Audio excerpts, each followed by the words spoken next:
Kepala Badan Pengelola Pendapatan Daerah Bapenda Kabupaten Bogor, Andri Hadian, resmi dilantik menjadi Ketua Umum Asosiasi Futsal Kabupaten AFKA Bogor masa bakti 2024-2028. Pelantikan Andri Hadian bersama jajaran pengurus AFKA Bogor dihadiri langsung Ketua Umum Asosiasi Futsal Provinsi Afrop Jawa Barat Herman di ruang rapat Bapenda. Usai dilantik Ketua Umum AFKA Bogor, Andri Hadian mengucapkan terima kasih kepada jajaran pengurus AFKA Bogor, sebelumnya yang dipimpin oleh Arif Rahman serta Dedi Ade Bahtiar. Selain itu, target AFKA Bogor ke depan terutama pada Pekan Olahraga Provinsi Porprov Jawa Barat 2026 di Kota Bogor, yakni medali emas, baik dari tim putra maupun tim putri.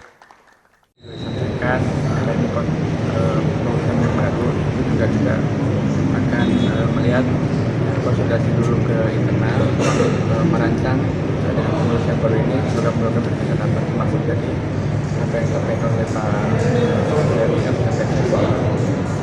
pembinaan itu dari pembinaan ini dan sampai dengan kita depan masuk nanti roda kompetensi kita jalankan. Mudah-mudahan nanti kita akan baik itu di kota ya di klub maupun di pelajar.